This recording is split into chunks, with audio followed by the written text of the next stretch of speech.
Hello everyone, and welcome to my UBA Season 2 draft analysis video. We've decided to name the league the UBA, or United Battling Association, probably a few hours ago. It's currently 5:30 a.m. Should probably be asleep, but instead I'm recording this video. I had the third pick overall in the draft, which I was pretty happy about. I thought I'd pretty much be able to get whatever I wanted. And I really wanted to get Tapu Koko. I really like Tapu Koko. I like the momentum it provides. I think it's just one of the best mons in the format, and I really would like to use it. But unfortunately, Tapu Koko ended up being taken pick overall number 1, which really sucked because I had put a lot of planning into getting a team with Tapu Koko, figuring I would get it, and then all of a sudden I didn't. So I had to change my route. So I was caught between Mega Lopunny and Celesteela. I used Mega Lopunny last season, and it wasn't bad, but I definitely didn't use it to its full potential. And I felt I wanted to use it again to use it to its full potential, now realizing what I'd done wrong, both in team building and in team support. I felt that I didn't really have the proper breakers I needed on my team last year to really make Mega Lopunny shine, and I almost wanted to draft I had like a really neat core in mind of Lopunny plus Zapdos plus Hoopa to have Hoopa completely crush all the psychic types, and pretty much just the psychic types that give Lopunny trouble, and then have Zapdos switch in on the fighting moves coming at Lopunny and paralyze anyone trying to U-turn on Hoopa. I thought it was a really neat core to have, but I ended up deciding against it and going with Celesteela. So Celesteela is also nice. It fits my playstyle very nicely, as opposed to something like Megalop, because I tend to like to play more defensively if I can. And Celesteela is one of the best defensive mons in the game, really. Steel Flying is probably one of the, if not the best typing in the game. And Celesteela is probably the most sturdy steel in the game, in my opinion. There's things like Skarm, but Skarm is much more passive than Celesteela is, and offers much less. Celesteela can fight back against pretty much anything. It can Leech Seed and just be a general annoyance to take out. And most steels don't get reliable recovery. And although Celesteela doesn't necessarily get reliable recovery, Leech Seed plus lefties really adds up, and especially when you combo with Protect, almost ends up being reliable recovery in its own. So yeah, Celesteela is able to be the solid steel with that great typing like Skarmory, but not have the passiveness of Skarmory. And although things like Scizor also have great steel typing and also have some power to back it, Scizor has its debilitating quad weakness to fire, which I think really makes it much less viable in the tier. But Celesteela doesn't. Celesteela only has 2 weaknesses, fire and electric, which is really nice, and is extremely sturdy defensively.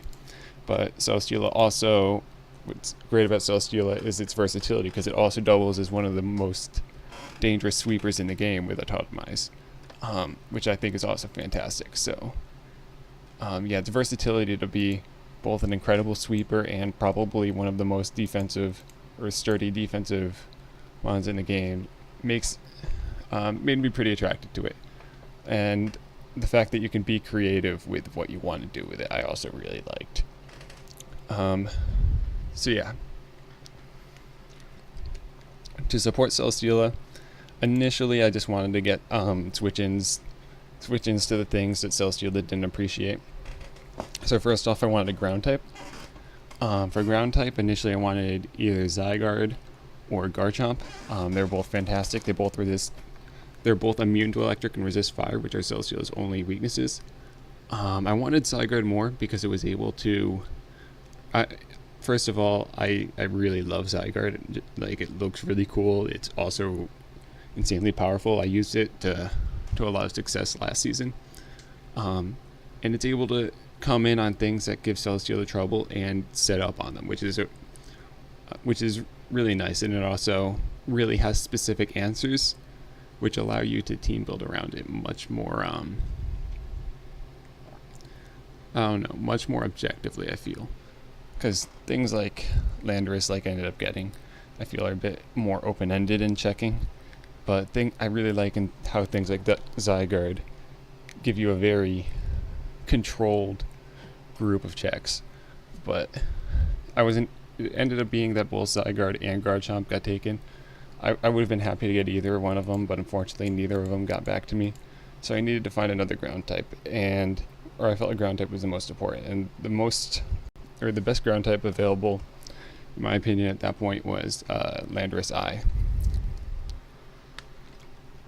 So Lando I is in this league is Sand Force only, no Sheer Force.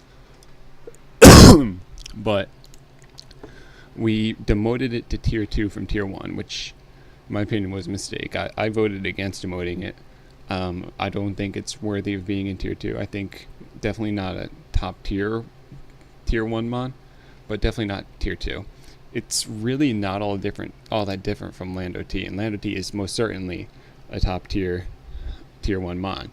Of course, it doesn't get Intimidate like Lando T does, but it gets 10 more points of speed, which is huge. Getting over the 100 mark, hitting 101, is an incredible speed tier, because 100 is such a crowded speed tier.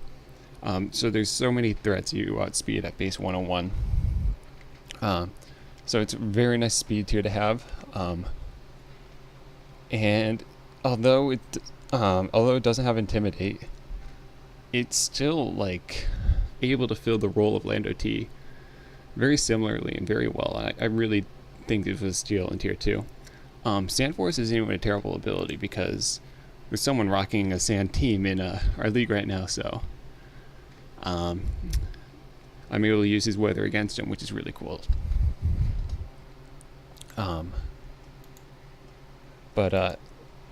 Lando I has 20 less attack, so definitely doesn't hit as hard as Lando, but it has 10 more special attack, meaning it's much more viable as a mix attacker, making it more unpredictable than Lando, which I think is also somewhat of a good thing to have the more balanced defenses. It makes it much more viable as a Calm Mind user, but it can still bulk up, it can still SD, it can still rock. So it's very powerful. Has a ton of setup options. It can defog too if I need it to. It can be Scarf, U-turn to be a good pivot. It can do a lot of things. It's really not a lot different from Lando T, and yeah, I think it's a really solid ground type. So next I wanted to get a Dragon type to support Celesteela, because the dragons resist both fire and electric, which are Celesteela's weaknesses. I wanted to get them both in one. Unfortunately, that's not what happened. So at this point, I was looking at what to get for a Mega, and I really was kind of stumped as to what to get, because none of the Megas really met what I wanted. I almost got Mega Garchomp to get that dragon ground together, but I didn't think Mega Garchomp was really the greatest thing to draft. I was thinking Mega T-Tar possibly. Gives Landorus Sand, which is kind of nice, and it also can come in and abuse the flying types that Landorus invites in, making a pretty decent partner. But I ended up deciding against it and getting Altaria for a dragon type, because at this point the fairies were kind of dwindling. I wasn't sure what fairy I wanted to get, and I knew I wanted to get a dragon, so I was like, and I didn't know what Mega I really wanted to get. So I was like, you know what, why not combine them all and get Mega Altaria? Mega Altaria is a fantastic Mega. It's got a ton of options. It's got agility, Dragon Dance. It can also be a great support mod. Heal Bell, Roar, Toxic. Yeah, it just is a ton for the team. Haze. Great defenses. Yeah, so it can really mold into any role that you want, which is really nice to have, and it's a very solid dragon and fairy in one, which I think is really cool. So yeah, that's why I got it, just to compress all those roles, because it's what I was looking for at the time. And yeah, I'm looking forward to using it. So next, I ended up picking up Muckalola. So I wanted I wanted to draft things that fill similar roles defensively to Celesteela, so that Celesteela could have the option of being both offensive or defensive depending on the matchup. So if I feel that I absolutely need a defensive Celesteela in a matchup, I can run defensive Celesteela. But if I feel that I don't need Celesteela, then I can put it into a more offensive role. And I wanted to have things that can step up and fill what Celesteela usually does defensively to free Celesteela for that role if needed. So Muck does a great job of checking fairies and psychics that Celesteela normally would have to check. It's great at pursuit trapping, curse sweep, or setting up with curse. Gluttony and poison touch are both fantastic abilities. Its stats are fantastic. It's just a great mon overall. Its only weakness is ground, and I've got 2 tremendous ground switch-ins at this point. So, yeah, Muck was really nice. I really liked it. I really like Muck in general, especially I think it's a very high value tier 3 pick. And I really like its ability. It has a very unique ability. And its typing is very, very good. It's only shared by a few things like Drapion and Skuntank, but I think Drapion and Skuntank kinda are not nearly as good as Muck is. Muck gets essentially gets reliable recovery with Gluttony plus a berry, and its stats are so much better. So yeah, its unique typing and incredible stats let it fill this unique role of beating fairies and psychics, which Celesteela appreciates, so that it doesn't always have to be defensive. So yeah, but it also just checks a lot of things on its own. So next, I picked up Arcanine.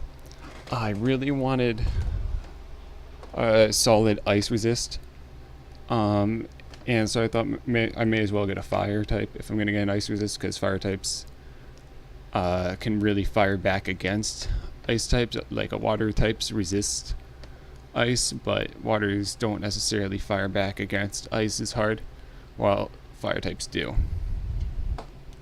At this point, I don't have a single ice resist. I've got a quad weakness in Lando and a weakness in Altaria, so I definitely want something to deal with ice types. And so I picked up Arcanine because I think Arcanine's also a great value pick in tier 3.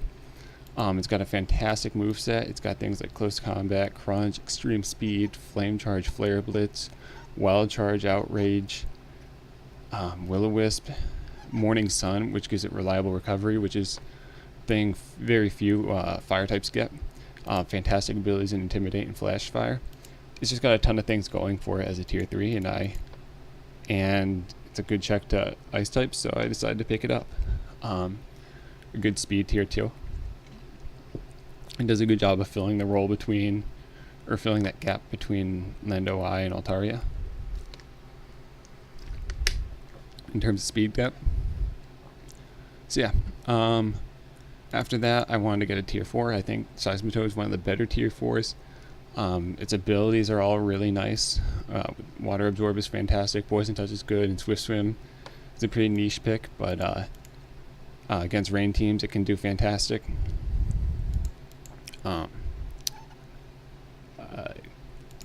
But mainly I wanted it for its typing and for its ability to set up rocks, because rocks are fantastic, and Landorus is a good rocker, but it's always nice to have more than one, and Seismitoad's a good one.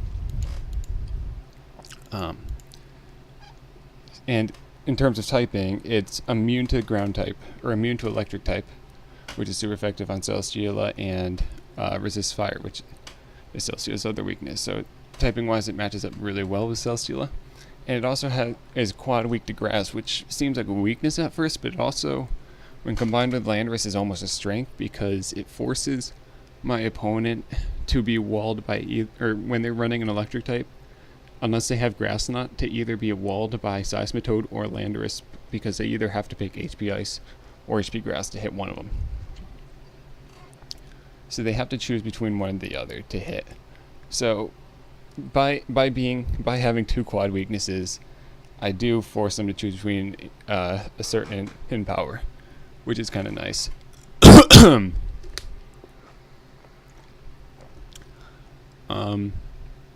My only problem with Seismitoad is that it doesn't have reliable recovery, which I'm not a fan of, but I'll just kind of have to make do with it. But yeah, other than that, it fits my team well in terms of typing. Gives me another rocker. It's actually got fairly decent speed too for being so defensive, and great defensive stats. So yeah. Next, I picked up Mamoswine. I really wanted something, or I felt that my team kind of lacked a bit of oomph at this point.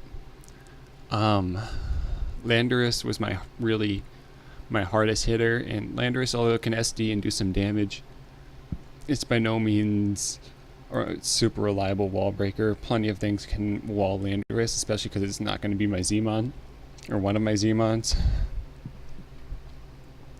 And I felt my team was still a bit weak to ice.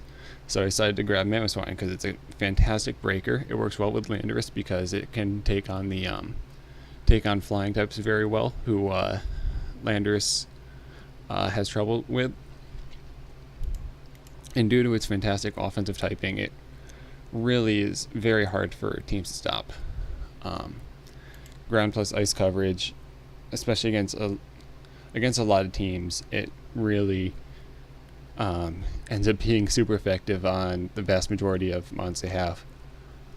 So yeah, Mamoswine offered me a breaker, a resistance to ice, and even more rocks, which is nice.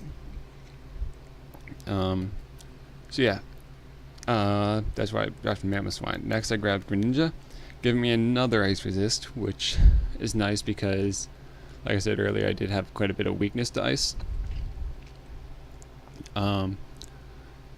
Greninja, at this point, I felt my team was really slow. My fastest mon was Landorus, which is really not acceptable. So I picked up Greninja. Greninja has a fantastic speed of 122. And very balanced attacking stats with 95 attack, 103 special attack.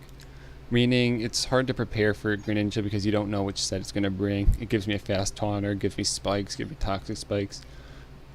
Just provided me with the speed I needed. I had a tier 2 slot, and it was really the only tier 2 left that was fast. It was like this or Alakazam or Nazelf, but neither of those have bulk.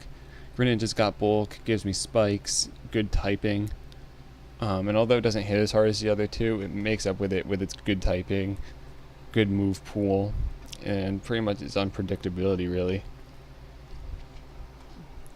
Priority and Shadow Sneak and Wire Shuriken.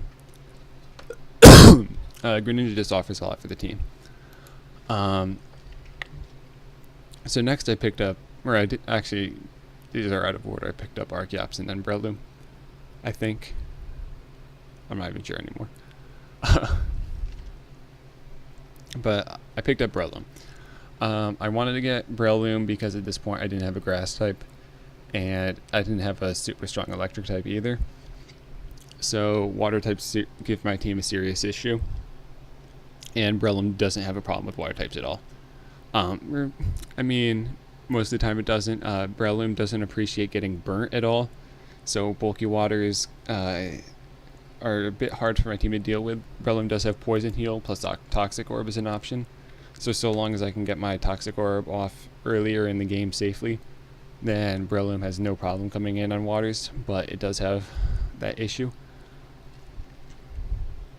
But yeah, Breloom was a grass type because I didn't have one at this point, so yeah, I felt that was necessary to get, and I also needed something to reliably take care of water types, and Breloom fit those roles.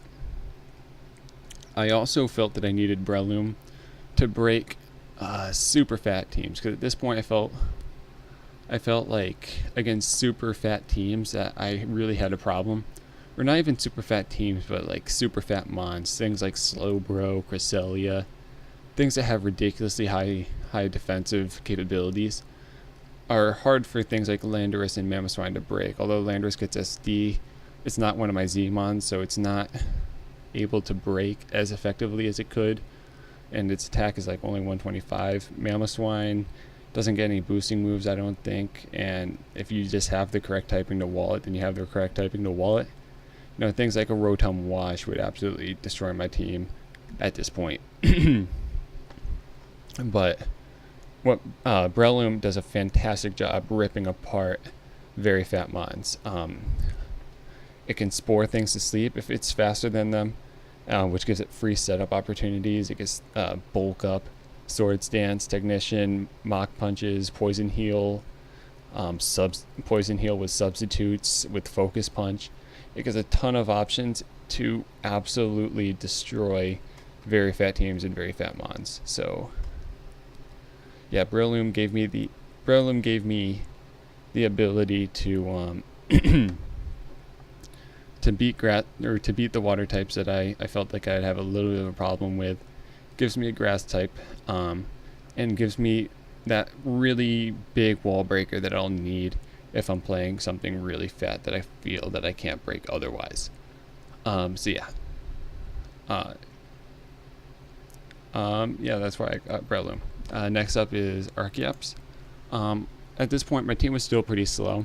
I had like Landorus at 101 and Gren at 122, which isn't fantastic, so I want to get something up at like 110-ish, and Archeops fit that. It's a very good tier 5 in my opinion. If its ability wasn't so shit, it would actually be a solid tier 4, maybe even tier 3 mon. I mean, it's like Baby Archeops. I think it has more, or Baby Aerodactyl. I think it even has, actually I'm not going to back out because I have teams, but I mean, it's slightly slower Aerodactyl, but I think it has better attack than Aerodactyl. It has solid special attack, meaning like 112 is a really solid special attack, meaning it can run hidden powers if it needs to hit certain threats. It gets taunt, so a fast taunt is really nice. I'll have it as one of my Z movers, which is fantastic. Agility is a good set. Yeah, taunt is amazing for shutting down other teams that want to set up webs or defog, things like that. Taunt, Endeavor, Stealth Rock is a great lead. Gives me more rocks in general. Switcheroo, Tailwind, U-turn. It has a lot of things going for it for a tier 5. It's the only thing really going against it is its ability. Even its defenses aren't terrible.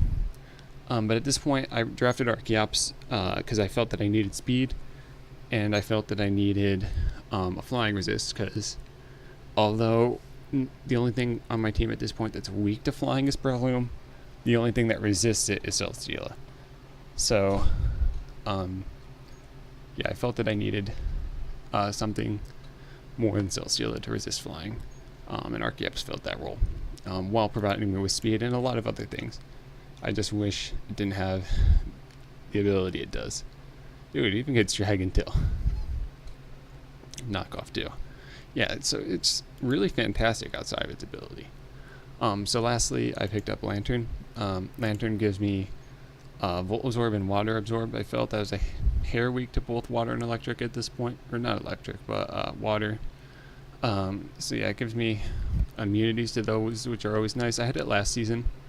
It did okay for me last season.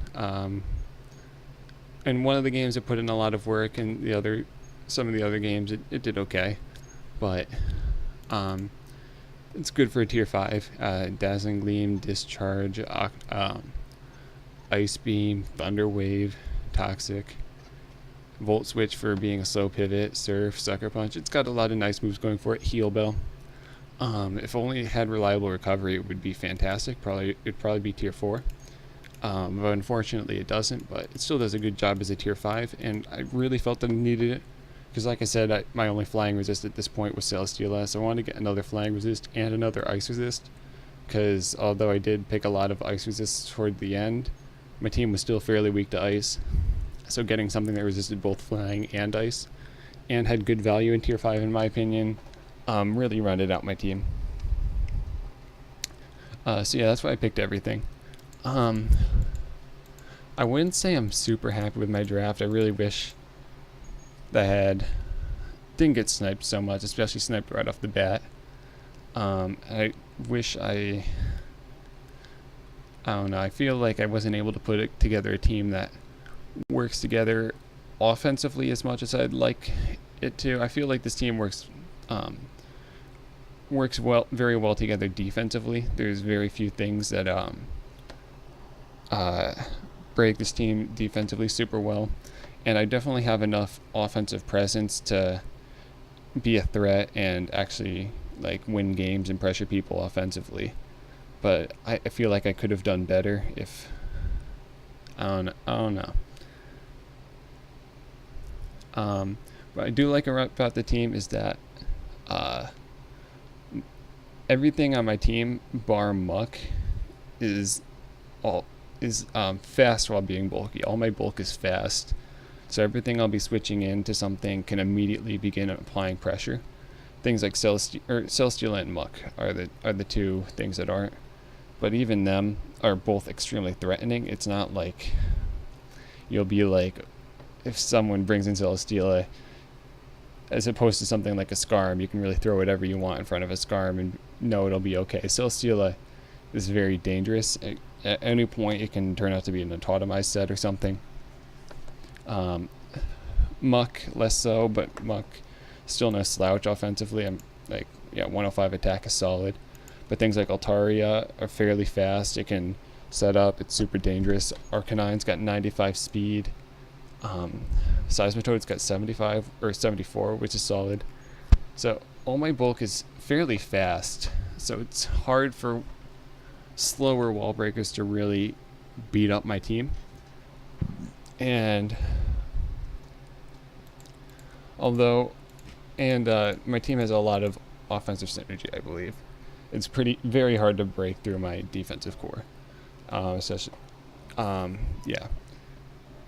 So although I feel that my offense is a bit lacking, my defense is fine. And I don't think my offense is lacking in terms of substance, but rather synergy. But by no means is it random. I've got things to deal with. Everything. I feel like I could have done better, but that's my draft, and I look forward to the season.